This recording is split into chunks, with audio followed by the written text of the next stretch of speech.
We Hi have everyone. hello. As we are slowly coming in, we are just going to settle down. And can I have Ate Precious and Kuya Darren to turn off your video first? We're gonna do a little introduction for you guys. Okay.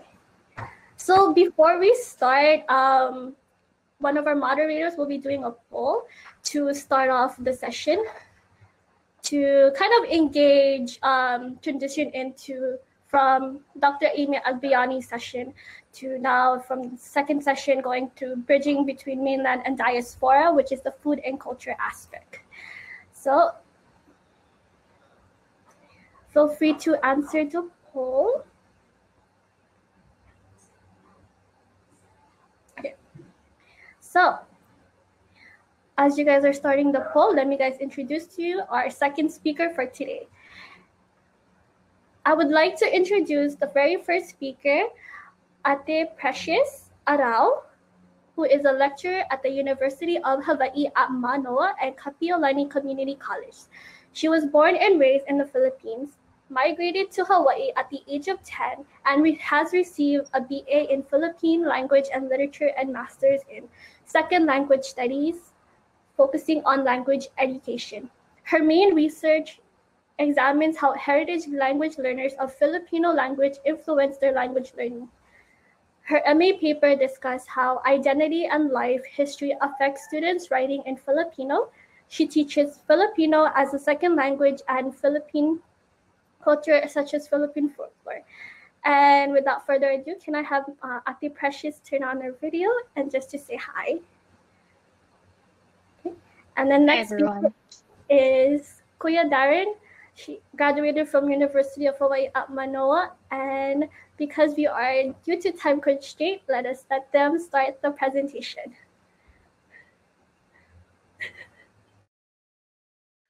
All right. Hello everybody. Good morning.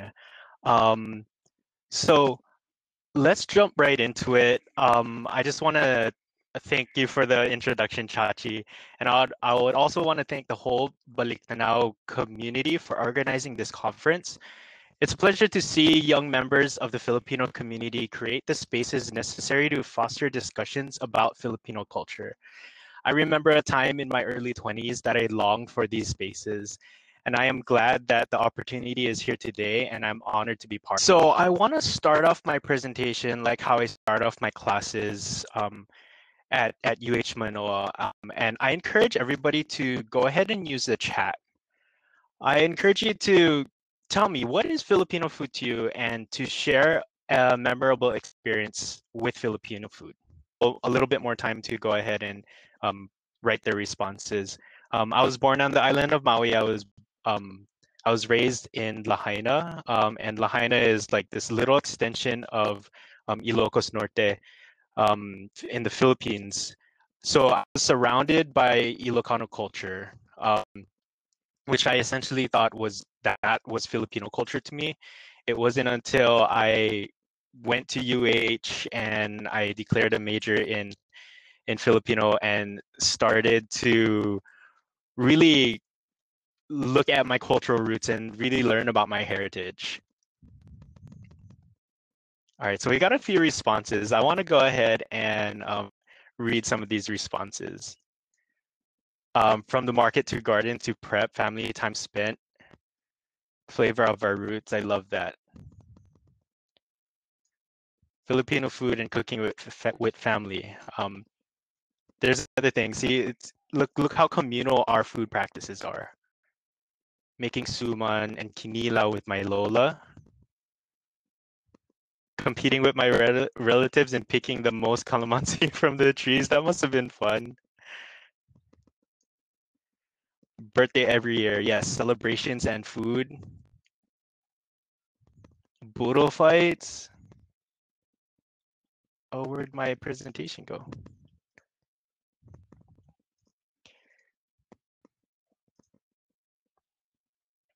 Okay. Awesome. These are great, everybody. And I thank you guys for all sharing. Oh yes, Atang. We still do it today. All right, great input, everybody.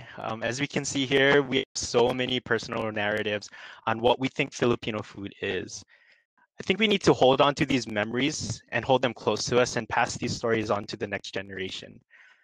In my section of the presentation, I will be discussing the history of Filipino food. Of course, when discussing the history of our food, we cannot disregard the fact that colonization by Spain and the US left a great impact on our cuisine. Before the colonization period, however, Chinese traders and settlers influenced the cuisine. For example, lugao, congee, or rice porridge is a Chinese influence. These traders and settlers craved for dishes they grew up with, so their Filipino wives needed to learn how to cook noodle dishes, a dish now we know as pancit. Lumpia, siopao, shumai were other dishes that found their way into the Philippines. And eventually a variety of spices from neighboring landmasses like Japan, Indonesia, and mainland Southeast Asia began to influence cuisine. So since embarking on this journey to discover my cultural roots, I always wondered what life was like before colonization. In my undergraduate, I took classes that would enrich that understanding. I learned about Filipino history in Hawaii. Here's a picture of the Sakaras in the top left. And Filipino film. I learned about Jose Rizal and his works, and how he was striving for government reform and inclusion of all Filipinos. And I began to understand that folklore folklore may hold all these answers. If we looked into folklore, we have kind of like this, we can peer into indigenous Filipino life. I got so involved in the program, I declared a major, I started a band, I was an officer in the Katipunan Club, and it was like this revelation to me. I believe Strobel calls it the born again Filipinos. And it was this course titled Filipino Food, Music, and Rituals that really helped me bring all of this together. A class that elevated my understanding of what Filipino culture is, and now a class that I currently teach. In this course, we piece together an understanding of indigenous Filipino culture values and observe the variety of outside influences on those values. It's painted among the background of the cultural aspects of food, music, and ritual. And segueing into this next slide, I want to start with a dish that some of us might be familiar with. I actually saw it in chat. And this is the dish kilao, or kinilaw, kilawin. There's so many different names for this particular dish. When we observe kilao, and it's just like the stories we have all just shared in chat, kinilaw will be prepared with a wide variety of ingredients. Some of us use fish, others use goat. There's shrimp, crabs, slugs, snails, various roots and vegetables. Taking what is offered by the land around you is what's happening here. The land is providing the sustenance. And whether you're in an upland group or a lowland group, the flavors of kilao are dictated by what your environment provides. What is interesting about this dish is the fire that holds it together, the one ingredient found in every kilao: vinegar. I know we all love our vinegar. In Kinilaw, a Philippine cuisine of freshness by Ed Alegre and Doreen Fernandez, both authors poetically describe kilao and how an everyday dish held so much importance. Fernandez begins with the 1987 Balanghay excavation in Butuan City. What was found in that excavation were fish bones and several tabon-tabon halves.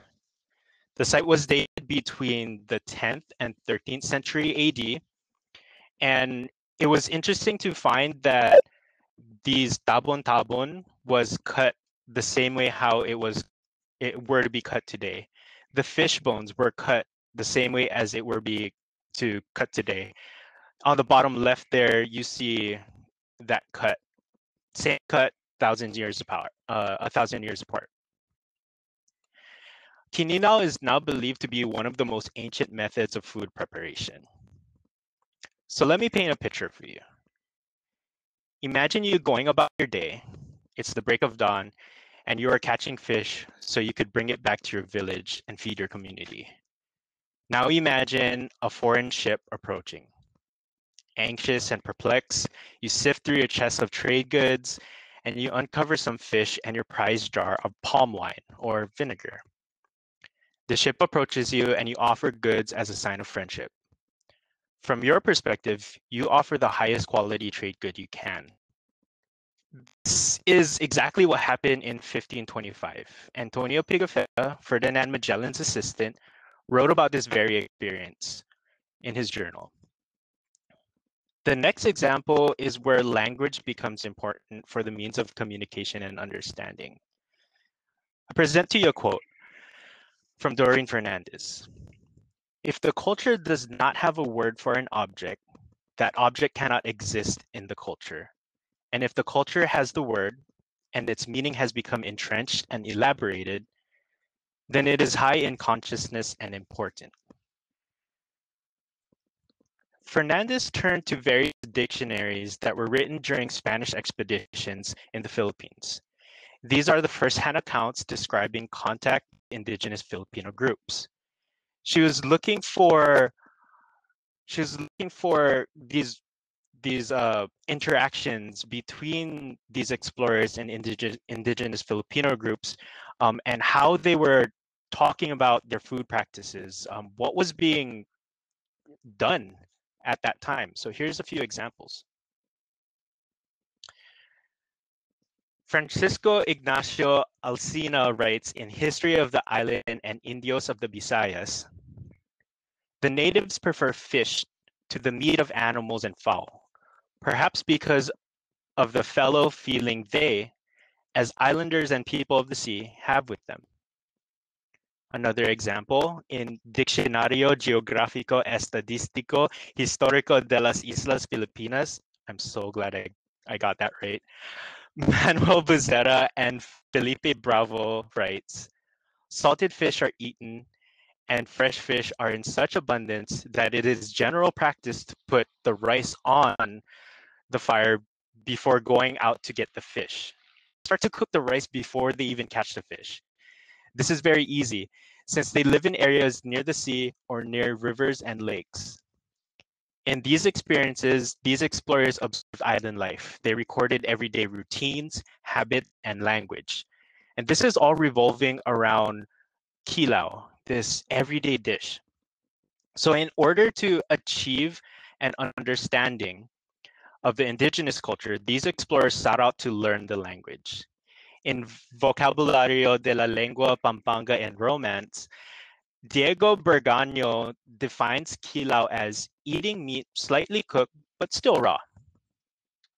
The native word kilau, spelled like so by Spanish explorers, appeared in Pedro de San Buenaventura's Vocabulario de la Lengua Tagala.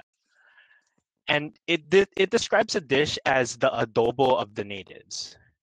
Note that adobo here means it's in the context of the Spanish explorers. The Spanish meaning of adobo refers to the pickling sauce or liquid rather than the dish we all know and love today. So it's interesting to note that it's no wonder when a Spaniard had watched a native use vinegar as a principal pickling ingredient for their dish, it makes sense that a Spaniard would describe it as the adobo de los naturales, or the adobo of the natives. In Vocabulario de la Lengua Tagala, Domingo de los Santos defines kilau as ordinary, a part of daily eating, as eating with or without rice, with or without others, and at any time, day or night. So Fernandez's research provided an important feature on the ancient cuisine. In other dictionaries, Fernandez discovered that kilau was so important and used in everyday language so frequently that riddles, poems, and proverbs were written with references to kilau. Here's an example she provides. the translation of the octosyllabic poem on the left is as follows. When the kilawin is consumed and the wine bottle is empty, the love is ended. It's so poetic. It's so like all the kilaw's gone, all the food's gone, like all my love is expelled. Let me go back. Sorry for the technical difficulties. Here we go. All right, when did it stop? I'll share this with everybody. How about that? Knowledge is to be shared. Sweet.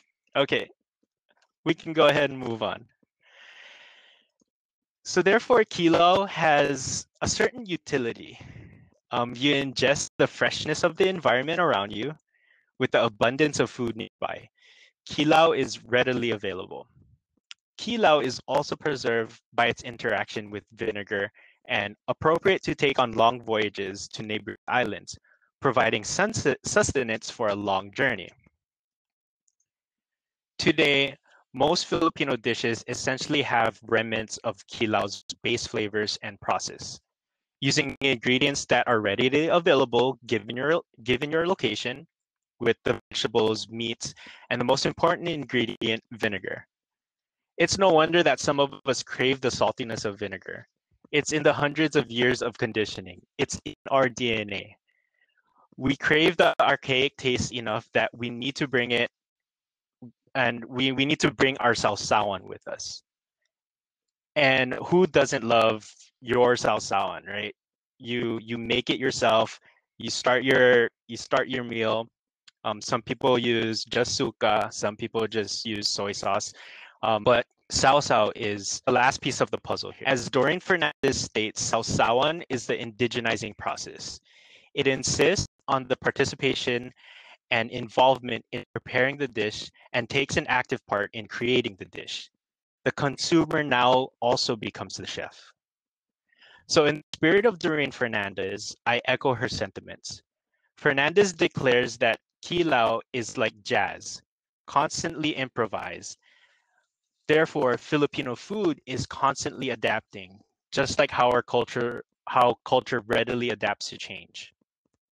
She suggests that instead of seeking Filipino cuisine as an attribute to a singular or national cuisine, we should rather celebrate the culinary diversity that has developed in the Philippine archipelago.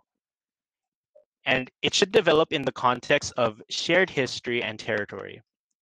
I guess now the question is, rather than what is Filipino food, let's ask, how does food become Filipino? Thank you.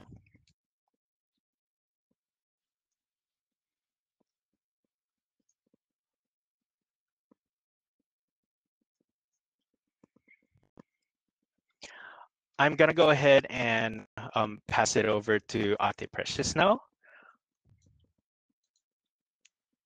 Okay, can you guys hear me? Yes. Awesome. Okay, let me share my screen. All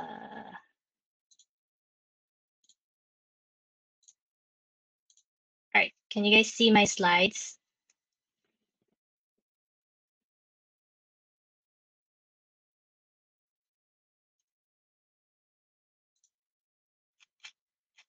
Yes, okay, good. All right, so magandang umaga, tanghali, or maybe hapon for some of you. Mayong aga sa inyong tanan. It's Precious Arao, and again, I wanted also thank Anna, Chachi, Danny, and Marky for organizing this conference. Literally, you guys are doing things that were just ideas when I was part of the Katipunan Club at Manoa. Again, this pandemic, has really done something to the Filipino American community. I think it got us to talk more, discuss more, learn more, just about many things Philams. I signed up in a lot of various talks already that addressed Filipino topics ranging from West Philippine Sea to Philippine X and diaspora. I say I learned a whole lot more during this year about Filipino Americans and Philippine topics in general. So anyways, thanks to Darren for giving the short brief history about Filipino food. And for someone like me who's born in the Philippines, came here in Hawaii, learning about Philippine history, language, culture, it's always been this eye-opening experience for me. To sort of start my presentation about food in the diaspora, I wanted to talk about my own experience as a 1.5 generation. So I was born in the Philippines. I grew up in a small town called Gimbal. It is the town in the Panay Island. It is about an hour away from the city of Iloilo, and about a 5-hour drive going towards Boracay. So maybe you might be familiar with those places. Also, the town of Capiz is located in Panay Island, where they say all the aswangs are at. So I live along the shoreline, so you can kind of say that I've always been an island girl. So if you can see here, I moved to Oahu at the age of 10, and ironically, the two islands are somewhat similar shape. So geographically speaking, it wasn't much of a shock for me since Oahu felt like home. However, so October 5, 2001 was my flight from Manila to Hawaii.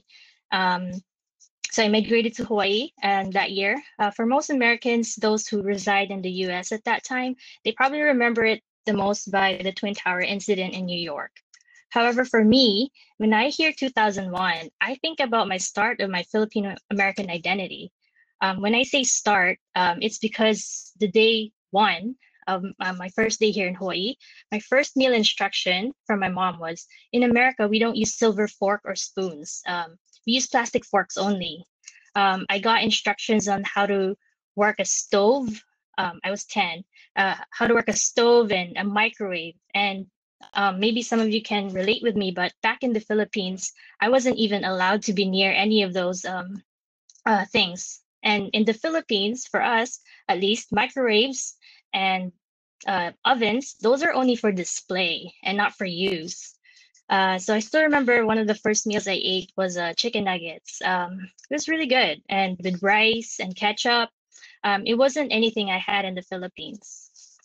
So with that, my goal for this presentation really is to share lived experiences of Filipino Americans and also myself in the diaspora with Filipino food, both positive as well as negatives.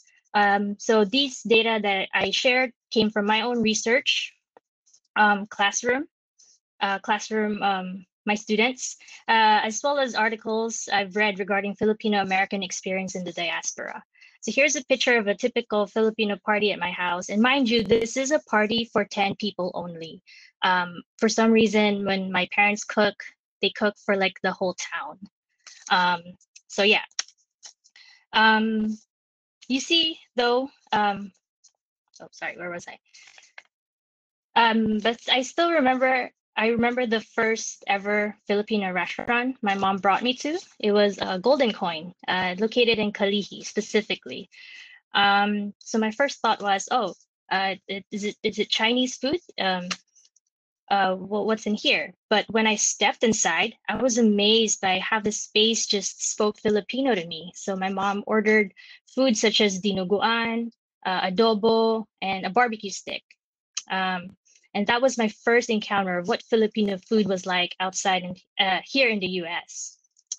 But you see, if you asked that 10-year-old me what Filipino food was, I would totally have a different answer. Because for me, Filipino food was soupy.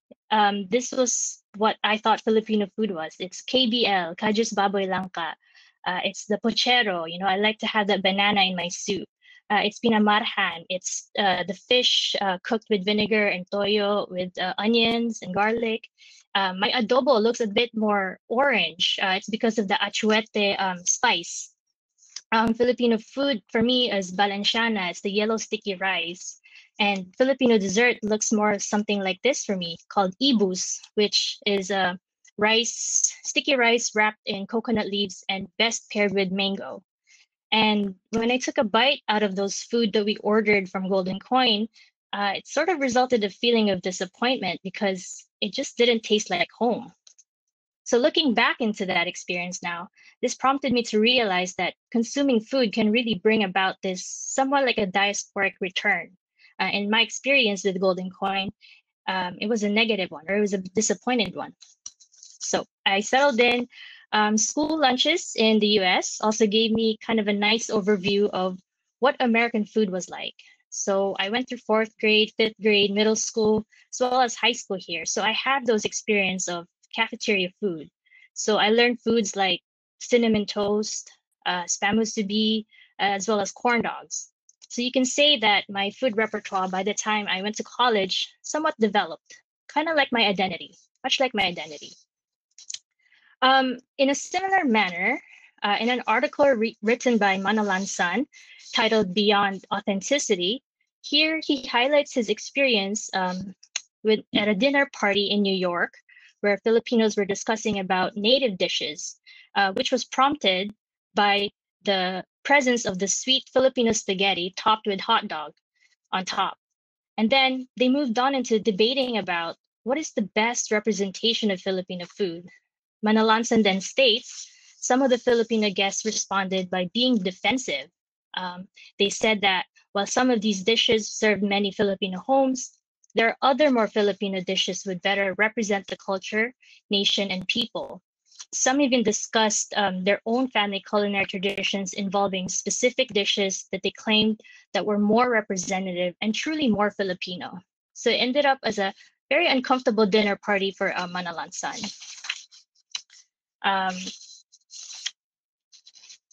So to tie this kind of with my own personal experience, every Filipino party that I attend with my parents, my mom, our ride home would always involve conversations like, oh, food was okay. They should have done this with that. They should have done this with this dish, and so on and so forth. It's always giving this impression that there is just this one good way to cook the Filipino food. Next, I have Chad. That's a pseudonym. So he is a student that I interviewed about in my for my research to learn more about Filipino American students here in Hawaii. So just to give more information, Chad was born and raised in U.S. Continental. He identifies himself as biracial Filipino, Filipino American, and his childhood summed up with denied opportunities of learning about his Filipino side. However, in an interview, he revealed, I would learn more about the Philippines and life there from my tita or aunt during high school years. She would share with me about my dad's life and their life growing up in Manila. With her, I did watch the movies, but there was no subtitles. So I was a little lost, but I would eat delicious Filipino food, which was hard to find where he's from. So we see here a noteworthy sponsor in Chad's life who introduced Filipino culture during his childhood years, supported his Filipino American identity through Filipino food and media. So for us, for many of us actually, when we think about the best experiences that we have in our lives, it usually involves food. And it's this one thing that kind of brings us all together. And in a similar manner, I now take you to my classroom. So in my Filipino language classroom, I mostly teach heritage language learners of Filipino. And by definition, these are individuals who have familiar or ancestor ties to particular language that's not English. So my students, they bring with them cultural knowledge in the classroom, and I use that as a learning point in conducting my lessons. Here in this slide, so again, I teach Filipino as a second language, and I have to say, if I have to have a vocabulary test on Filipino food, majority of my students would get an A. These students are well-versed about Filipino food, enunciating every syllable in sinigang, kare-kare, dinuguan, and as well as their taste. That's why I like to frame my adjective lessons about around Filipino food in Hawaii. However, though, the other side is also possible. Food can also bring about negative or uncomfortable feelings. So my last example is James. So James was born and raised in the US. However, he went back to the Philippines and spent about a year living there. And then he came back to Hawaii and resides in a predominantly Filipino neighborhood in Oahu. So not all experience with food are positive. Here I highlight an essay that James wrote in Filipino, where he writes about his experience in public school in Hawaii and its connection with Filipino food.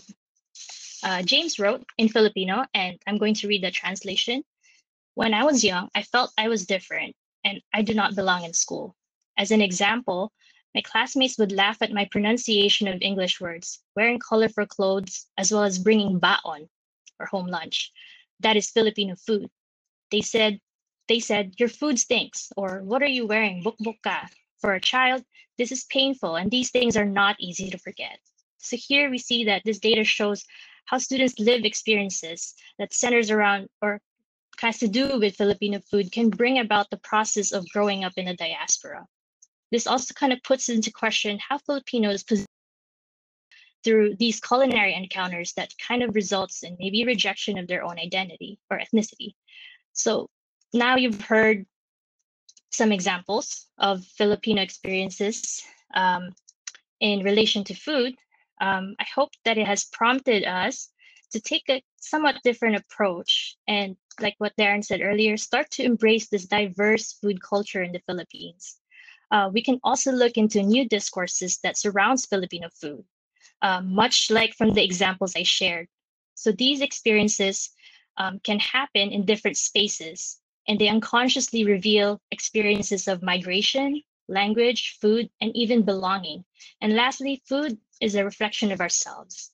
It's always changing, evolving, and sometimes even challenged. And I end with a picture of longanisa, different types of longanisa, which is something I learned here in Hawaii. I thought that longanisa there's only one type of longanisa, but when I tried the one in Tuguegarao, changed my life. And I can't wait to try the other types of longanisa in the Philippines. Thank you, everyone. That's all.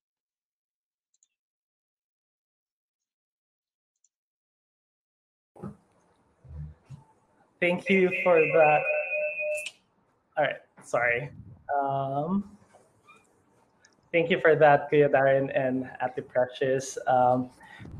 For you guys to have any questions, go ahead and send your questions on the chat box, and we will read that. If you also want to ask our speakers personally, just let us know in the chat box. And on the upper left-hand side of your screen, there should be a button that says share audio and video. You go ahead and click on that one, and we will allow you to be able to access that so you could ask our speakers your questions. Yep. So looks like people were very engaged in this one, especially for everybody's like for Filipino food. That's always a conversation that comes in when Filipinos in the diaspora get together. And I wish that we will. I wish that we had the picnic for the semester, but due to COVID, we can't even do that. So and it looks like for next semester we're also doing online. So there's still no chance to do picnic until we probably have a vaccine. Again, so for any questions, go ahead and please type that on the chat box, or let us know by going in and requesting for sharing audio and video, and we will let you in on that one. We have some prepared questions for you, Kuya Darren and Ate Precious. Just one question we want to ask is that, what are your thoughts of Filipino food in Hawaii right now? I guess I can speak on this one, considering me being you're muted, Kuya Darren. Oh, I am. There you go. I guess I can speak on this one, considering that I'm local born and I grew up eating the food here. One of my mentors was talking to me about local food here in Hawaii and how she feels like that's essentially Filipino food. You have your meat, you have your rice, and you have your side, which is like a vegetable of some sort. And that dish right there, how it's essentially Filipino food. So I thought about it and I was like, yeah, like I guess perhaps then the influence from Filipino cuisine on Hawaii local food is that it happened in the ground level during plantation days, where you have Filipino, communities sharing their ideas as far as Filipino cuisine goes with other communities in the plantation era. So my thoughts about it today, I feel like there are still very mom and pop shops. The establishments of, like, say, Jollibee, like they just opened another one here. Those are starting to gain popularity. However, I would like to see more mom and pop shops open up. I would like to see local businesses open up. Because we have very few, and they're not even easily accessible. Sometimes they're like on the other side of the island that we can't even like go in easily.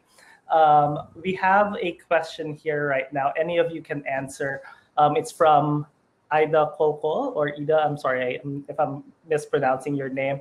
The question is, I recently started a fitness journey and became deeply interested in our nutrition and health behaviors as Filipinos.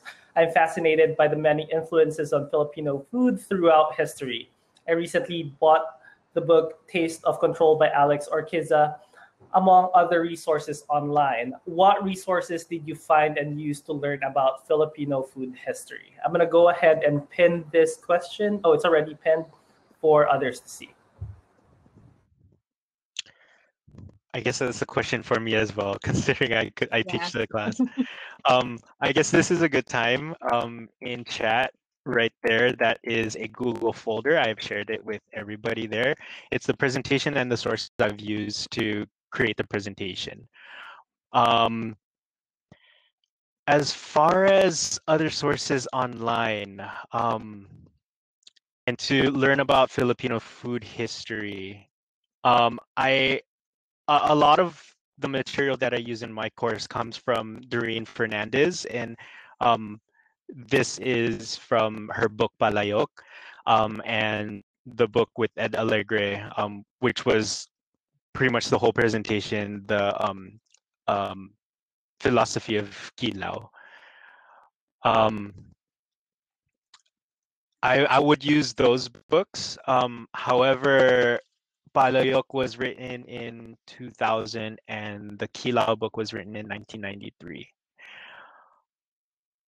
I would also want to emphasize, like, learning about your own family's history as far as cuisine goes.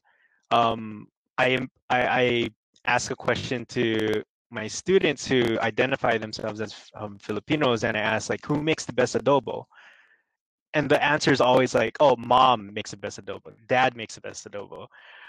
It's never like, oh, Max's makes the best adobo, or stuff like that. So I want to emphasize, like, the importance of learning family recipes and keeping that true to the tradition of feeding your family through those recipes.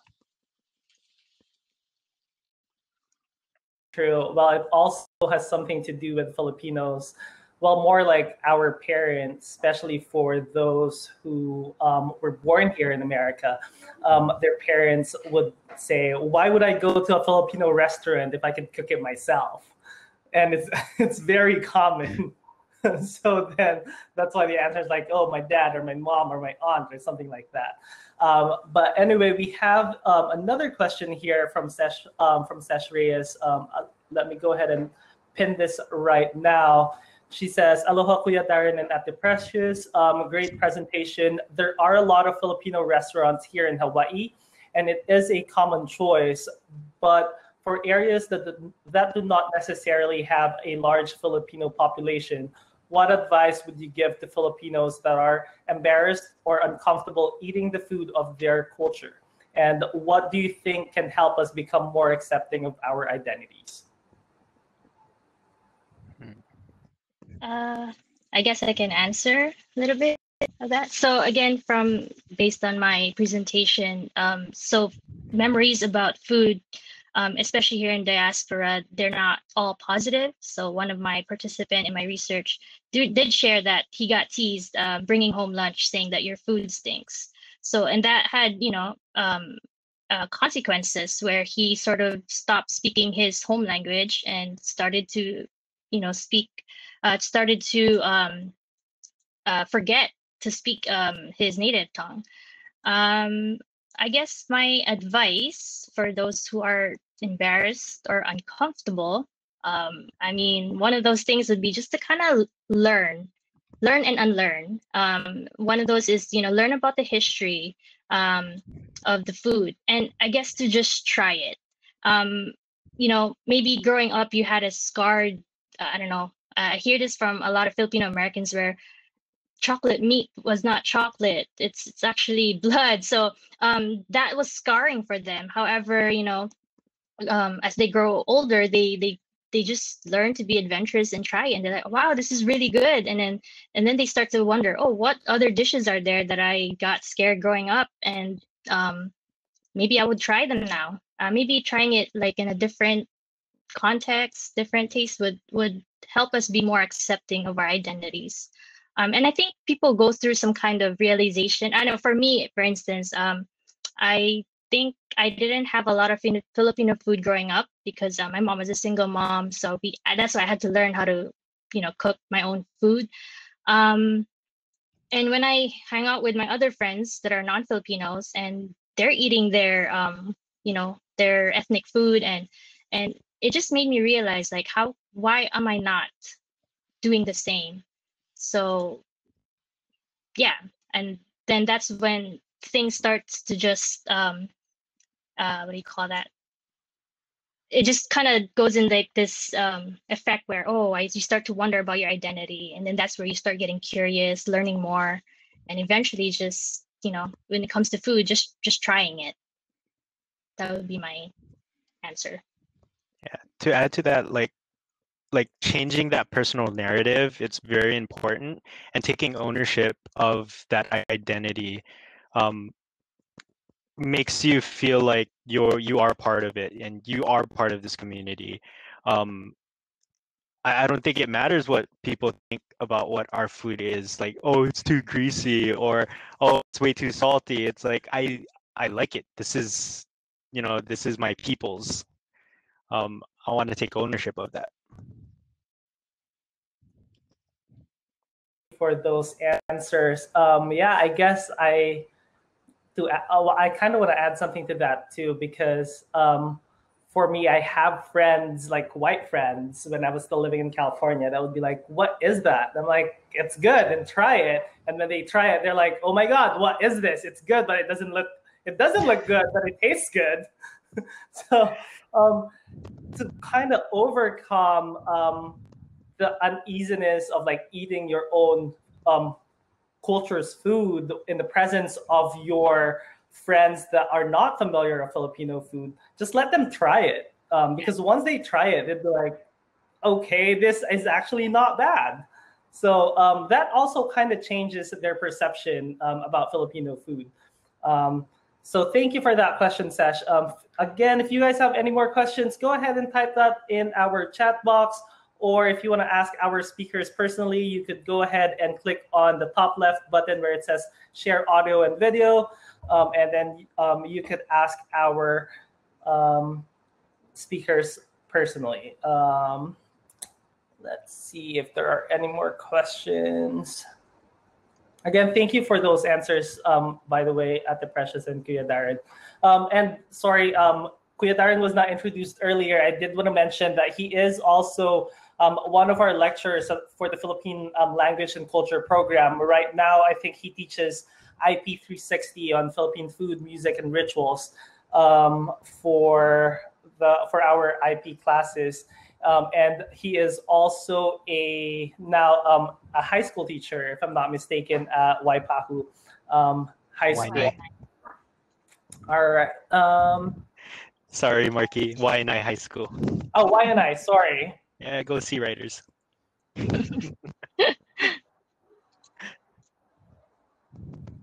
Okay. I guess we don't have any questions right now, but I did have kind of one question for Ate Precious here, because you on your research, you said that you interviewed someone that was denied of his opportunities in learning the Filipino culture. It's like his exposure mainly is on food, but he didn't really learn much about the culture. What do you think is the reason why he was, I guess, like prevented from learning it, or what are the factors? Oh, I mean, this specific participant actually, so he grew up in the East Coast, so he was half white and half Filipino, and he just went about his daily life in school, and he didn't think of it as anything, but as his environment is reacting to him, such as I think one of his experience was he I guess back then when you had to check your ethnicity on a SAT test or whatever, there was only you can only check one. So that in itself was a moment for him, like, what do I check? American or something else? So however, he got instructions from his mom saying you have to check white because you're white. And his dad, I guess his dad at home, like many like my experience too, kind of prevented us from learning our own language at home. So we weren't allowed to talk in Filipino. So those were my language policies. So language policies do play a role in these kinds of experiences. But we can't help ourselves. Sometimes we get into this moment where, no, I want to learn more about my identity. So that's where space is really important. And for him, he found space in his auntie's house, who would give him this introduction to Philippine culture, and involves food. And for him, Filipino food is a positive experience. So yeah.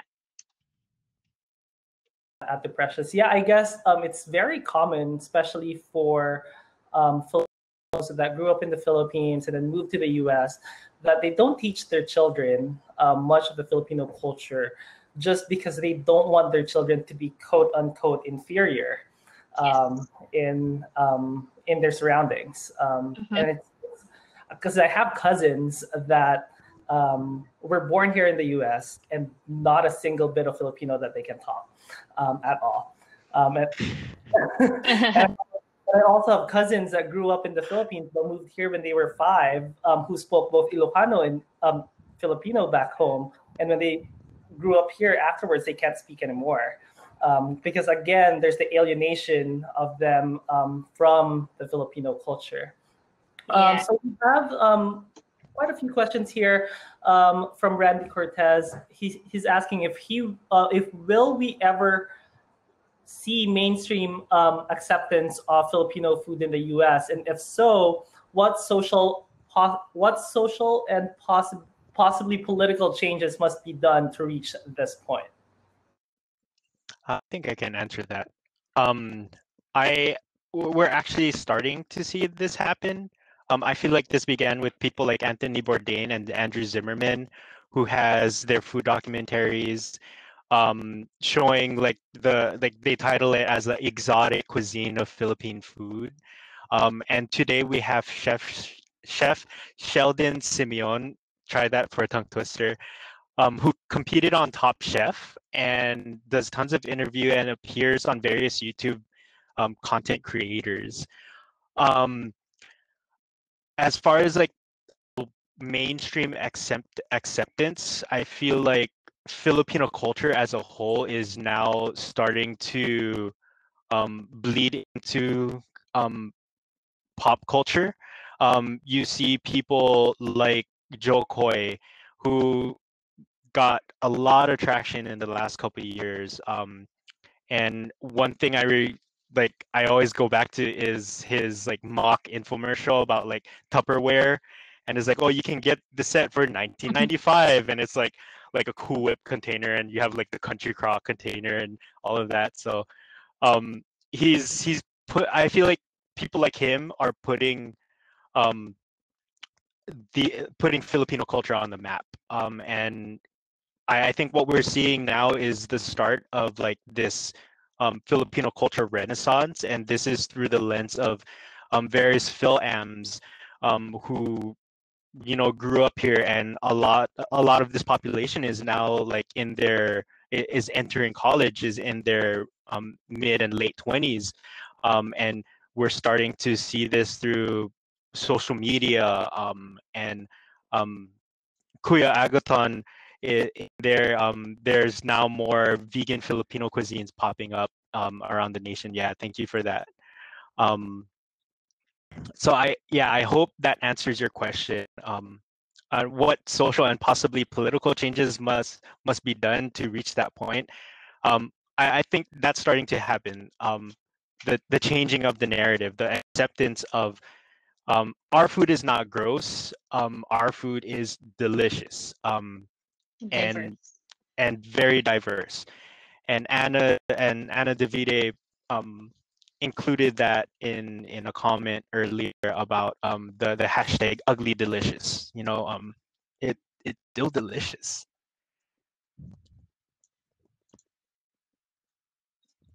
Thank you for that, Kuya Darren. Yeah, I saw Kuya Ton's comment there too. Yes, actually, a lot of Filipino cuisine, I mean, not cuisine, but Filipino food are vegan because we're a mainly agricultural society. And back then, meat was expensive. Well, until now, meat is expensive. So a lot of, especially people in the provinces, eat a lot of vegetables. So and then just usually put either salt, patis, or bagoong. But then if you're looking for vegan options, then you just use salt. But then again, if these with more restaurants and like you said earlier, people in like the media and mass media, such as Top Chef and the Jokoy, there is a platform to talk about these things. So we have a few more minutes for questions here. Go ahead and send in your questions. Our next thing that will be happening is our break for about 30 minutes. It's like a lunch break / networking session.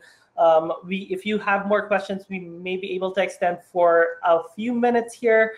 But one more question here from the organizers for both of you, at the Precious and Kuya Darren. What makes Filipino food special to you?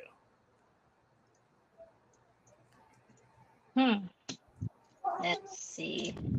That's a hard question.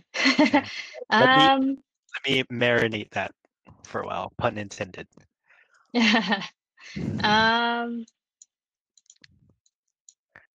Okay, well, for me, Filipino food is special is because let's see. I think it's for me, like I think I mentioned earlier, it's this idea of diasporic return. Whenever I just have a bite of food that I like, whether it's made by anybody, it always transforms me back to home.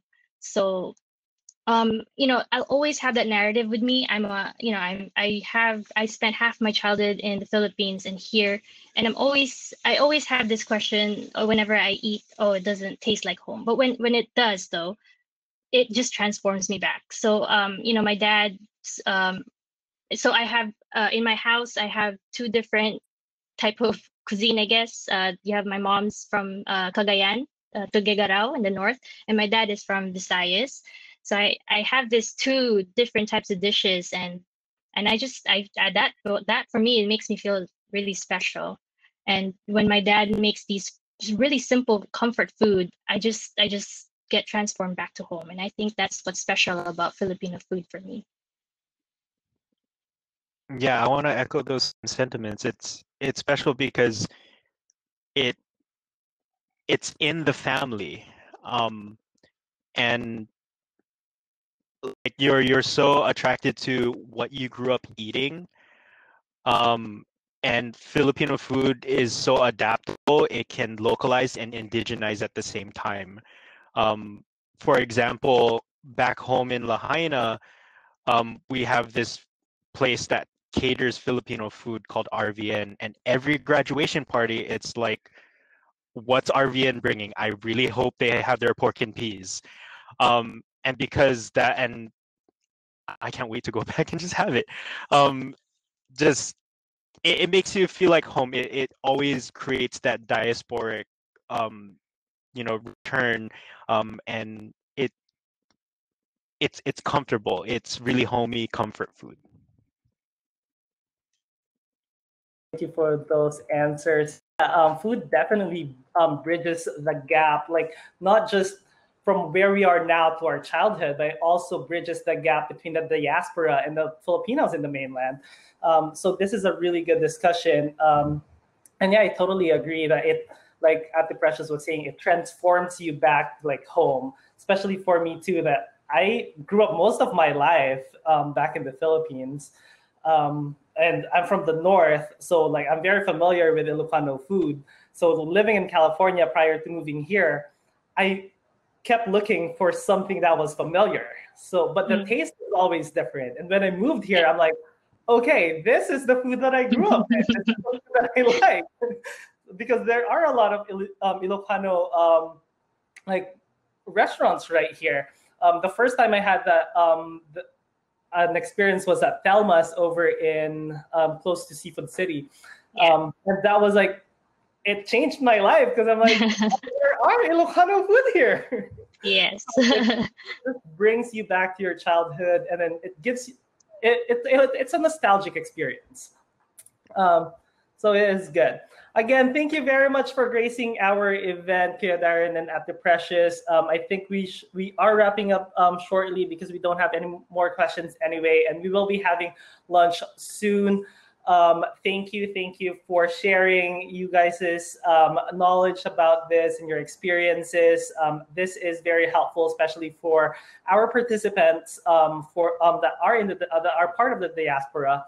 And if they have questions, I think a lot of our a lot of our participants are students of the University of Hawaii. I think they're familiar of you guys. They can probably email you or something if they have questions. If you want that, if you're okay with that. Yeah, I mean, that's fine. And again, did you guys want to say any last words or any parting words before we go for lunch, or should we just wrap this up? Yeah, go eat more Filipino food. Yeah. Try. Yeah. Okay. Oh, my recent one. So I was eating tacos and I didn't have lime, but I have a calamansi tree and I just smothered it on top. Oh my God, it was the best thing ever. So feel free to try my recipe there. Okay, that's Filipino all. tacos. Hey, Yeah. Hey, indigenization. that's Filipino resourcefulness right there. Right. So, Exactly. all right, thank you very much again to everyone. We will be taking a brief break. It's about a half-hour break for our lunch and networking. So if you guys are gonna have lunch, go ahead, do that. Come back at around 12 o'clock. Or if you want to join us in our networking session, once you leave this session, you could just go into the left-hand side of the screen where it says networking with two hands shaking. You could enter in that room and you should be paired with somebody else that you can speak with. And again, while you're in there, please don't forget to mention your name, why you are in this event, and just go on with whatever you guys want to talk about. And then once you want to get paired up with somebody else, just go ahead and click leave, and then you will be paired up to someone else. Again, thank you very much, everyone, for coming. Enjoy your lunch. Enjoy the networking session. Thank you again, Kuya Darren and Ate Precious, for speaking in our event. And if you guys want to join us for our next few sessions, we still have session 3 and 4 at 12 to 1 and 1 to 2. And we have our events as well tomorrow. Again, everybody enjoy your lunch. See you at the networking.